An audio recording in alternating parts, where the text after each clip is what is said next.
네, 12월 10일 금요일 NH투자증권의 모닝미팅 시작하겠습니다.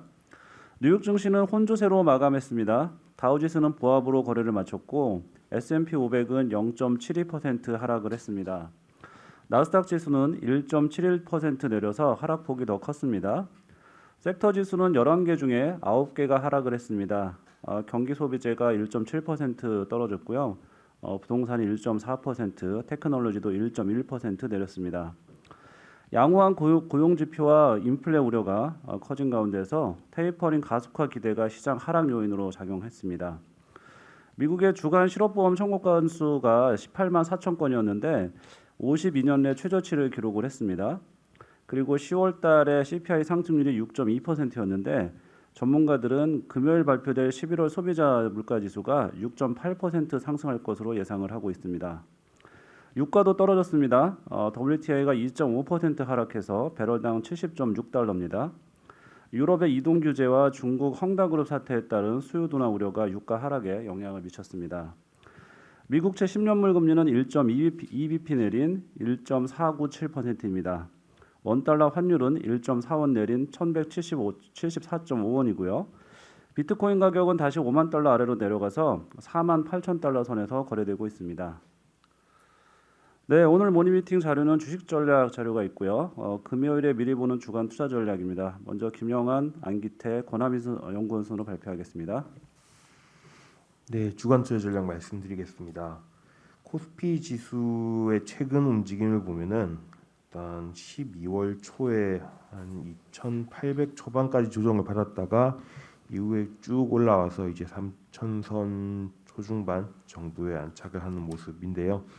이제 그런 오미크론 변이가 나타나기 전에 10월에서 11월 정도에 형성되고 있던 주가 지수 정도는 회복을 했다 이렇게 볼 수가 있겠습니다. 이 최근의 반등의 이유를 생각해 보면은 하나는 오미크론 관련해서 최근에 뉴스 플로우들이 좀 그래도 긍정적인 소식들이 나오고 있다라는 게 한 가지고요.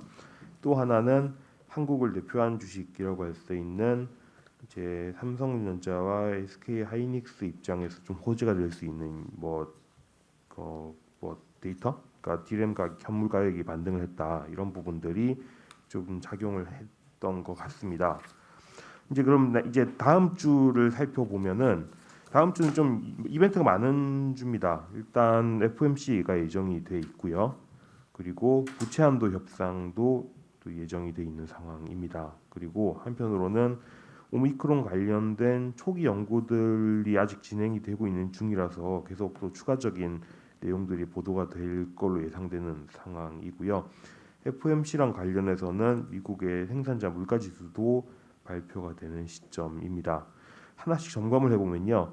일단 FOMC에 대해서는 이제 뭐 걱정거리라고 한다면은 이제 그 내년 테이퍼링 종료 시점이 우리가 처음에 생각하고 있었던 6월보다 좀 앞당겨지는 부분일 텐데 사실 이게 주식시장의 오미크론이랑 같이 조정을 만드는 요인이었었기 때문에 한 차례는 이게 선반영이 됐다고 볼 수가 있어요. 그래서 그 자체가 아주 크리티컬한 요인은 아니다. 다만 이제 여러 가지 다른 요인들의 결합, 예를 들면은 오미크론이 다시 좀 안 좋은 뉴스 플로우가 나오거나 아니면은 생산자 물가가 다음 주에 발표가 됐는데 더 가파르게 나오면서 여전히 좀 스태그플레이션에 대한 우려를 키우거나 이런 문제들이랑 같이 작용을 하면은 또 재차 조정 요인이 안 된다고도 장담할 수는 없는 상황이다가 첫 번째고요.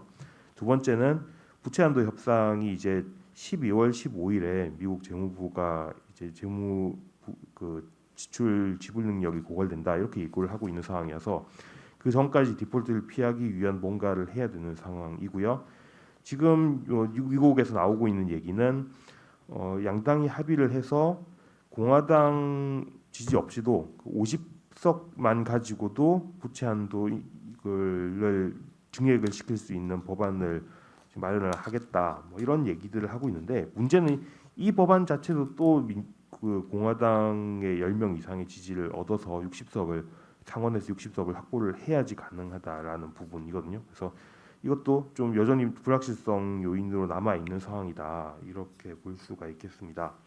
그래서 생각해 보면은 여러 가지 조금 약간은 걱정스러울 수도 있는 요인들이 잠재가 돼 있는데 생각해 보면은 이런 모든 것들이 잘 긍정적으로 마무리될 거라는 가정들을 다 담아서 최근에 증시가 반등이 나온 거거든요. 그러니까 결국은 부채한도 협상도 설마 이걸 디폴트로 끌고 가겠냐 뭐 이런 생각이랑 그리고 FMC도 뭐 이미 한 차례 반영됐었고 결국은 이거는 수요가 높기 때문이다 이런 해석들을 하고 있고 오미크론도 최근에 나오는 얘기는 전염성은 강하더라도 그렇게 치명적이지 않은 것 같다 이런 것들을 다 선반영 한 게 지금 한 3,000선 안착된 상황이거든요. 그러면 물론 이제 잘 마무리가 되면은 이게 랠리 연장으로 이어질 수 있지만은 예상이랑 조금 뭐 하나만 삐끗해도 재차 또 조정이 나올 수도 있는 약간 애매한 변곡점에 있는 상황이긴 합니다. 코스피가. 그래서 저희는 단기적으로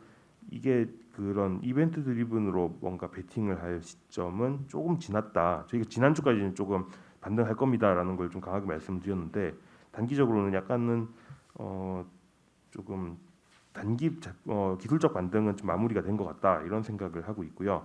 그러면은 단기적인 베팅보다는 조금 긴 호흡에서 사모아야 되는 것들을 천천히 사모으는 전략으로 가자. 일단 그런 생각이 듭니다. 그래서 뭐 반도체가 제일 대표적일 수 있겠고요. 그 이외에도 대형 경기 민감주들, 자동차나 은행 같은 것들이 여전히 매력적이다라고 생각을 하고 있고요. 또 한편으로는 이제 결국은 그 오미크론 때문에 또 재차 또 조정이 쭉 나왔었던 리오프닝 관련주들 같은 경우도 상대 수익률 측면에서 보면은 약간 살만한 타이밍의 가격 구간에 와 있다라는 생각들이 들거든요. 이런 것들을 좀 사모으는 전략들이 맞지 않겠나 이런 생각을 하고 있습니다.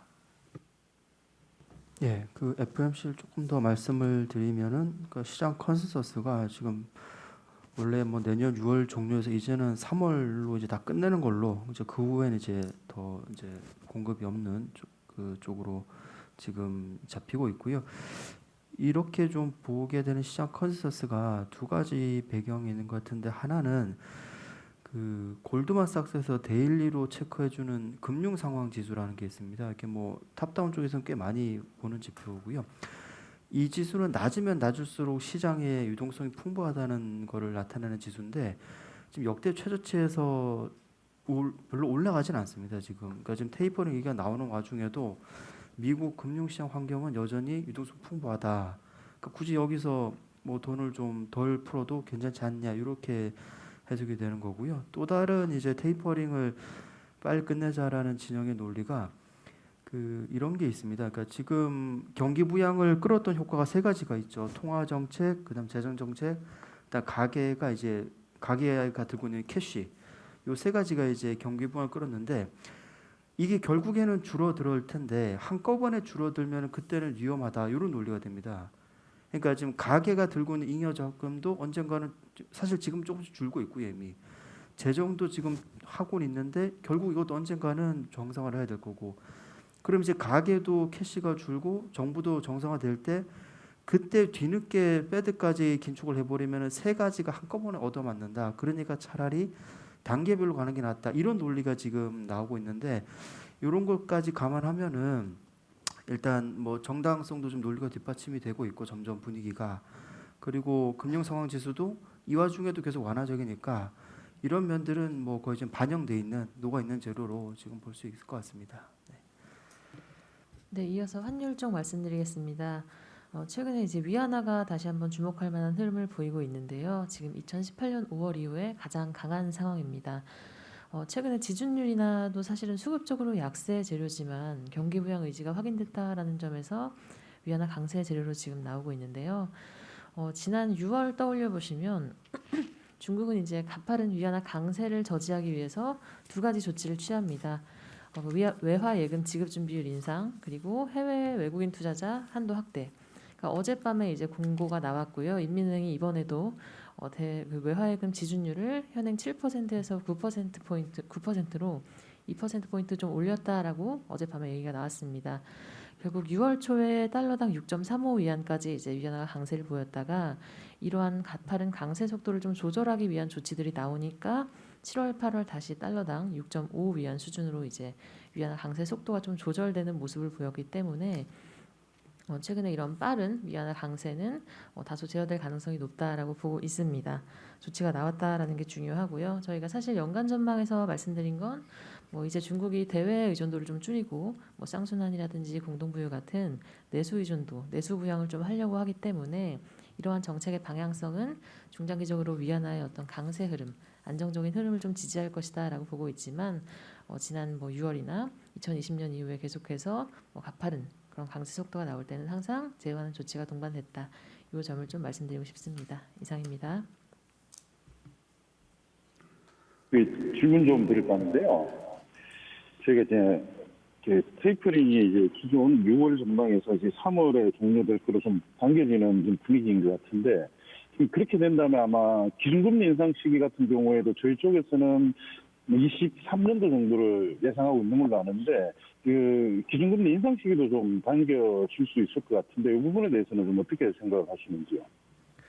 이게 사실 한 달 새 분위기가 굉장히 빠르게 바뀌고 있는데요. 그러니까 예를 들어 한 달쯤 전만 하더라도, 그러니까 연간 전망쯤만 해도 당시만 해도 파월 의장이 조금 더 지켜보자 이런 쪽의 스탠스였던 것 같은데, 이제 파월 의장도 최근에 빠르게 좀 입장을 좀 바뀌는 쪽으로, 그러니까 이미 다른 의장들은 FOMC 위원들은 돌린 상태에서 이분도 돌리고 있어서 다음 주 확인은 해봐야겠습니다만은 내년 가능성을 꽤 좀 열어두는 쪽으로 가야 이제 맞는 걸로 지금 보고 있고요. 결국 시장에서 바라보는 시각은 이런 것 같습니다. 이게 나중에 한꺼번에 올리지 말고 차라리 미리 조금씩 올리는 게 낫다. 이런 관점으로 계속 보고 있어서 시장의 전망은 22년을 지금 빠르게 지금 보는 쪽으로 가고 있고요. 결국 그 안에서 절충이 되지 않겠나 좀 그렇게 보고 있습니다. 네, 이상으로 모닝 미팅 마치겠습니다.